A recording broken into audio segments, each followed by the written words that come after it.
محبت تلاش کرنے کی بجائے ان رکاوٹوں کو دور کرنے کی کوشش کرو جو محبت کی راہ میں موجود ہیں۔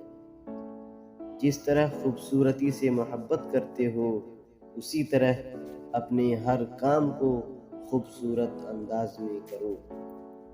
جو لوگ محبت کے قابل نہیں ہوتے ان سے محبت کرنا رسوائی کا باعث بنتا ہے۔ حقیقی دوست وہ ہے جو اس وقت تمہیں اپنائے جب تم خالی ہاتھ ہو، سچ جانے بغیر کسی کے بارے میں غلط بات نہ پھیلائیں۔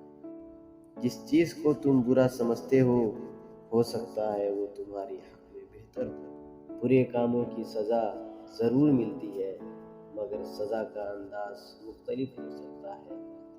خود غرض، جاہل اور بیوقوف لوگوں پر جب احسان کرو تو پھر ان کے شر سے بچو۔ دل کی سچائی اور پاکیزگی سے کامیابی انسان کا مقدر بن جاتی ہے۔ جب انسان اللہ کے قریب ہوتا ہے تو اللہ بھی اس کے قریب ہو جاتا ہے۔ دشمن کا انتخاب اس کی ذہانت دیکھ کر کرو اور دوست کا انتخاب کردار دیکھ کر کرو۔ بات چیت کرنے سے انسان کی عقل مندی میں اضافہ ہوتا ہے، لیکن تنہائی وہ اسکول ہے جہاں سے عظیم لوگ جنم لیتے ہیں۔ انسان بہت سے برے کام مایوسی اور نا امیدی کی وجہ سے کرتا ہے۔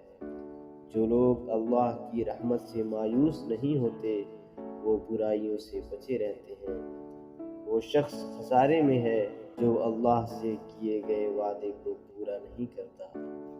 مشکلات اللہ کی طرف سے اشارہ ہوتے ہیں تاکہ انسان لاپرواہی چھوڑ کر سنجیدہ ہو جائے۔ اپنی بری عادتوں اور برائیوں کو جلد از جلد سدھارنے کی کوشش کرو، کیونکہ دیر کرنے سے عادت پختہ ہو جاتی ہے۔ جس چیز کو تم برا سمجھتے ہو سکتا ہے وہ تمہارے حق میں بہتر ہو۔